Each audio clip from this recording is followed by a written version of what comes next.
A'udzubillahi minasyaitonirrajim. Bismillahirrahmanirrahim. Assalamualaikum warahmatullahi wabarakatuh.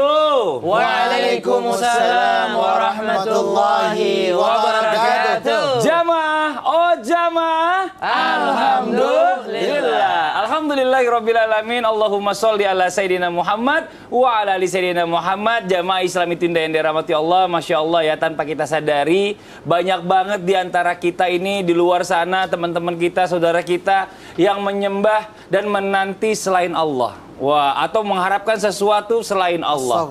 Nauzubillah min zalik ya. Karena gak sedikit orang yang mempercayai atau mempergunakannya serta berpartisipasi yang namanya dalam kegiatan yang melibatkan makhluk gaib untuk pencapaian sesuatu tujuannya. Nah, kita harus hati-hati nih jemaah nih ya. Jangan sampai kita terjerumus. Nah, terjerumus dalam kesyirikan. Bentuk kesyirikan itu macam-macam. Hari ini kita akan bahas, mudah-mudahan kita terhindar dari orang-orang yang syirik. Nauzubillah summa nauzubillah. Hari ini kita akan membahas tema yang luar biasa. Temanya adalah hati-hati Anda syirik. Nauzubillah summa nauzubillah. Nah, sekarang kita lanjut aja langsung, kita bahas satu persatu bersama guru-guru kita. Ada Ustadz Syam, ada Habib Usman, ada Habib Abdullah ya. Bicara masalah kesyirikan ini udah banyak terjadi di sekitar kita. Apalagi nih di kalangan anak-anak milenial yang sering banget percaya yang namanya dengan zodiak. Tapi pertanyaannya nih, benarkah zodiak ini udah ada dari zaman-zaman jahiliyah dulu, bahkan zaman nabi-nabi terdahulu sehingga digolongkan dalam kemusyrikan? Nah, kita minta penjelasannya dari yang pertama guru kita Habib Usman. Tafadhol, Habib. Ya, akhir afwan Mas Fadli. Silakan, Habib. Syam. Abdullah. Bismillahirrahmanirrahim. Assalamualaikum warahmatullahi wabarakatuh. Waalaikumsalam warahmatullahi wabarakatuh. Alhamdulillah. Alhamdulillahil wahidil ahad. Alladzi lam yalid wa lam yulad wa lam yakul lahu kufuwan ahad.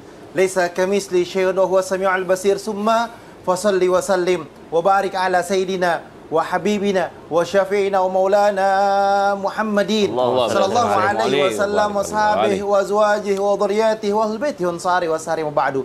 Segala puji bagi Allah Subhanahu wa taala yang telah memberikan kita nikmat iman, nikmat sehat wal afiah, yang alhamdulillah penonton di rumah mendapatkan ilmu yang bermanfaat dari guru kita pada pagi hari ini. Dan insya Allah bisa diamalkan untuk dirinya, suaminya, istrinya, anak-anaknya. Dan insya Allah penuh dengan keberkahan dan keridhaan Allah Subhanahu wa ta'ala. Amin, amin, ya Allah, ya Rabbal alamin.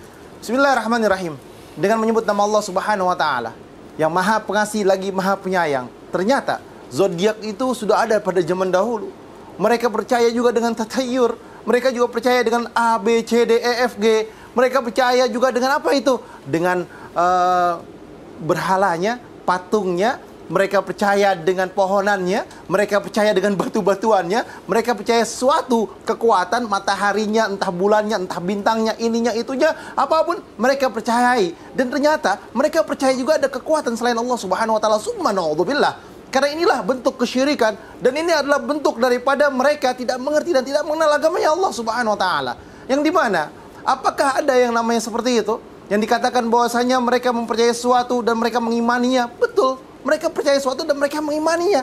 Dan bahkan zaman sekarang pun, mereka datang ke tempat ini, datang ke tempat itu, percaya sama ini, percaya sama itu. Batukah, pohonkah, gelangkah, inilah itu yang punya kekuatan selain daripada Allah Subhanahu wa ta'ala. Ternyata di dalam hadis yang baginda Nabi Muhammad sallallahu alaihi wasallam, ketika Rasulullah ditanya, ya Rasulullah, dosa apa yang paling besar? Yang pertama Rasulullah sallallahu alaihi wasallam menjelaskan asyraku billah, menyekutukan Allah Subhanahu wa ta'ala. Menyekutukan Allah Subhanahu wa ta'ala adalah apa? Adalah bentuk daripada kezaliman yang besar dan bahkan bisa keluar daripada agama Islam. Dan bahkan bisa keluar daripada keridhaannya Allah Subhanahu wa ta'ala. Oleh karena itu, mereka yang mengikuti daripada, oh saya percaya sama bintang A, saya percaya sama bintang B, saya percaya sama ini. Oh kalau bulan ini sial, kalau bulan ini nih, kalau misalkan saya kesini, oh ini bakalan berbahaya. Oh atau bulan ini saya bakalan banyak dapat duitnya. Percayalah kepada kekuatan Allah. Kalau fokus dengan bintang ini, bintang itu, bintang A, B, C, D, F, G, ente bintangnya apa? Aneh. Apa ya bintangnya? Kalau orang Bintang bilang kejora gitu. kayaknya masuk bulan Gemini deh kayaknya dekatnya gitu ya kan. Itu berarti bermuka dua dong. Bukan. Kan mukanya Karena dua. udah kembar dari bagi dua. Iya, Intinya adalah dia mempercayai segala sesuatunya. Oh, kalau saya lahir bulan ini, saya misalkan lahir bulan Aquarius, ya kan, atau Sagittarius atau bulan apa-apa lah. Februari atau Misalkan. bulan Aquarius nggak ada, Bib. Misalkan seperti itu. Iya. Atau bulan ini, bulan itu mempunyai keyakinan, saya harus nikah dengan bintangnya ini, saya harus nikah dengan bintangnya itu. Nah, inilah yang harus kita perhatikan, bahwasanya segala sesuatu itu harus mengikuti sunnahnya baginda Nabi Muhammad SAW. Mau bintangnya apapun, kalau misalkan itu sudah kehendak Allah dan ridhonya Allah, dia istikharah itu baik, bismillah. Bukan mengikuti daripada apa? Daripada percaya ini, percaya itu, mempercayai bahwasanya apa? Ada kekuatan selain kekuatan Allah, dan percaya bahwasanya bintang ini meyakinkan bahwasanya saya punya kekuatan bulan ini. Wah, saya ini kayu nih, tikus nih, inilah itu apalah. Itu sio katanya ya. Beda lagi bukan bintang. Percaya sama Allah. Tapi ini Masya Allah luar biasa. Emang pembahasan ini kita harus bahas karena banyak banget anak muda zaman sekarang tuh nggak ngerti hal-hal yang dilakukan itu ternyata masuk dalam kemusyrikan. Nah, sebelum kita lanjut, saya mau ngajak jamaah yang Islam yang ada di rumah untuk melihat sebuah video tayangan. Ini ada seorang dukun nih yang katanya diamuk sama massa. Ini dia tayangannya. Ini Masya Allah banyak banget nih dari kita-kita nih, mungkin saudara kita, teman kita yang masih percaya, datang ke sana deh, di situ tuh bagus tuh, dia orang pinter, itu dia kayaknya ustadz itu, bukannya ini ya, pakai ayat Al-Quran kok. Nah ini pertanyaannya nih buat Habib Abdullah di guru kita nih, Bib nih. Banyak banget orang yang kasih jenis-jenis pengobatan, tapi katanya pengobatannya ini boleh dilakukan ada yang malam-malam tertentu, atau mungkin di tempat-tempat tertentu. Apakah ini masuk dalam golongan yang syirik? Nah, penjelasannya silakan, Bib. Tafadhol. Mohon izin Habib Usman, Tafadhol. izin Bang Fadli, Ustaz Syam. Assalamualaikum warahmatullahi wabarakatuh. Waalaikumsalam warahmatullahi wabarakatuh. Jamaah. Alhamdulillah. Alhamdulillah Rabbil Alamin. Allahumma salli wa sallim ala Sayyidina wa Maulana Muhammadin wa ala alihi wa sahbihi ajma'in wa alaina ma'ahum wa fihim birahmatika ya arhamar rahimin. Alhamdulillah, segala puji dan syukur kehadiran Allah Subhanahu wa taala yang telah mengumpulkan kita bersama dalam acara yang mulia ini. Mudah-mudahan Allah Subhanahu wa taala berikan keberkahan bagi kita, khususnya di pagi hari ini. Amin ya rabbal alamin. Ikhwani dan akhwati rahimakumullah, perlu kita ketahui bicara tentang masalah pengobatan. Pengobatan ini ada pengobatan yang syar'i dan juga ada pengobatan yang non syar'i. Pengobatan yang mengikuti landasan-landasan yang diajarkan oleh baginda Nabi besar Muhammad sallallahu alaihi wasallam. Sehingga banyak sekali, saya bilang bukan satu dua orang, banyak orang-orang yang kadang berjubah, kadang-kadang bersyal, kadang-kadang bersorban dan lain sebagainya. Tapi waliyadzubillah, praktek pengobatannya itu menjerumuskan para hamba-hambanya Allah terhadap kesyirikan. Waliyadzubillahi ta'ala. Jadi jangan tertipu dengan covernya, akan tetapi lihat bagaimana amalannya. Bahkan orang-orang tersebut pengen dilihat sakti. Kadang-kadang, ini pengobatan kalau kita berobat ke dukun A, terlihatnya sakti. Atau kita berobat kepada Eyang B, nanti kelihatannya, ini bisa jalan di atas air, bisa nggak makan 10 hari, dan lain sebagainya, Ketahuilah, para jamaah nih, mudah-mudahan kita terhindar semuanya, bahwa al-istiqamah khairu min alfi karamah. Istiqomah, kita lihat dia istiqomah nggak jalanin sunnahnya Rasulullah, dia istiqomah nggak baca Al-Qur'annya, istiqomah nggak menjalankan sodakohnya dan lain sebagainya, maka istiqomah ini lebih mulia, lebih agung daripada 1000 karomah, 1000 pertontonan mengenai kesaktian dia. Nah, kita harus tahu juga pengobatan-pengobatan yang syar'i ini seperti apa. Pengobatan yang syar'i ini adalah pengobatan yang misalnya menggunakan daripada ayat-ayat Al-Quran. Tentunya membaca daripada Al-Quran. Kemudian pengobatan yang syar'i juga terkadang menggunakan daripada air zam-zam. Juga menggunakan daripada bacaan-bacaan yang diajarkan oleh baginda Rasulullah. Doa-doa nabawiyah dan lain sebagainya. Dan hindarilah daripada pengobatan-pengobatan non syar'i yang kadang-kadang membawa kita kepada kemusyrikan.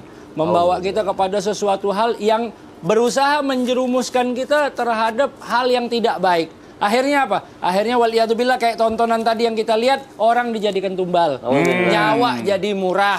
Terus lagi apa? Terus lagi dia mengajak menyembah kepada selain Allah. Nah ini waliyadzubillah perlu kita untuk mengantisipasi hal-hal yang seperti ini. Kenapa? Karena takutnya kita tadinya mempunyai sakit, sedangkan sakit ini terkadang jadi apa? Sakit ini terjadi kadang-kadang menjadi wasilah diri kita untuk mendekatkan diri kepada Allah.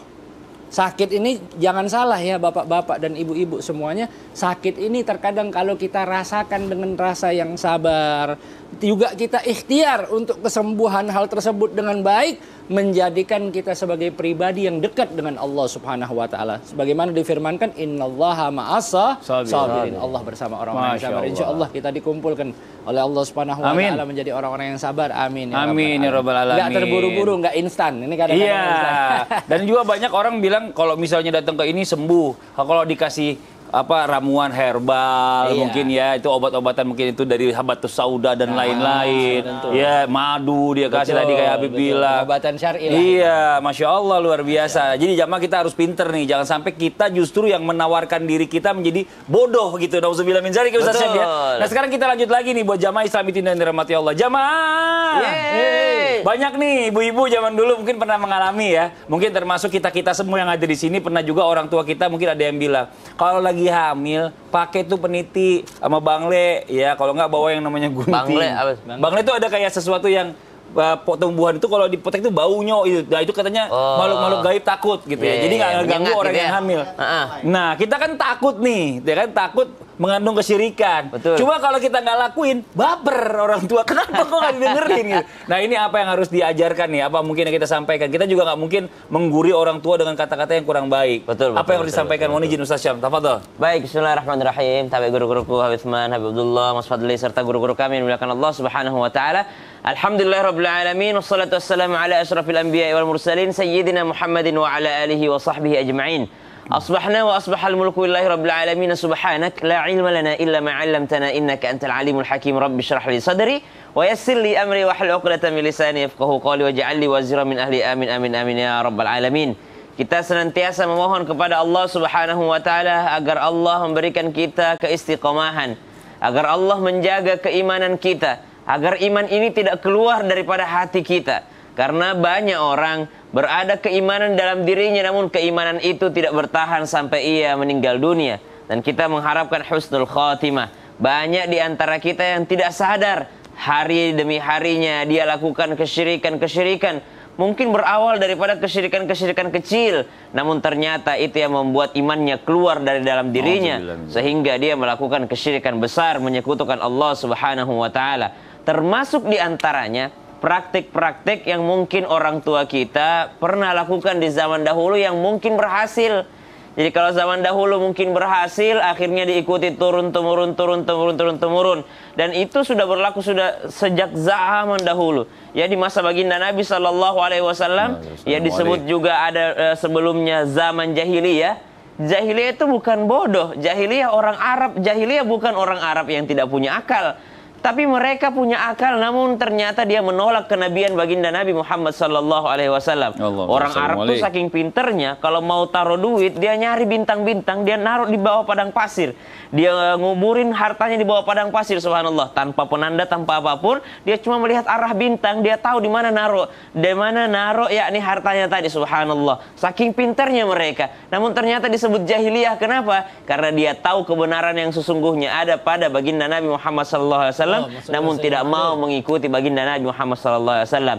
Kejahiliahan itu ada nggak pada zaman sekarang? Masih ada. Betapa banyak di antara kita sudah pakai logika, namun masih percaya dengan hal-hal yang beginian. Ternyata sekolah yang sudah sampai S3, namun ternyata percaya dengan hal-hal yang demikian. Maka subhanallah, ketika terjadi seperti ini, orang tua kita kasih, nak pakai ini nak supaya anakmu tidak demam, nak pakai ini nak ketika hamil, subhanallah. Yang pertama, wajib kita taat kepada orang tua selama tidak menyalahi syariat. Kalau cuma disuruh pakai apa, bawa bawang kah, peniti kah, selama kita percayanya kepada Allah Subhanahu wa taala, anggap aja peniti dan bawang itu properti menyenangkan orang tua. Jadi dia adalah properti menyenangkan kedua orang tua. Selama tidak ada bacaan-bacaan atau mantra-mantra di sana, pakai sajalah. Anggap saja bawang itu untuk menghindarkan virus influenza untuk anak kita, subhanallah. Yang kedua, sampaikan dengan bijaksana dan penuh hikmah kepada orang tua.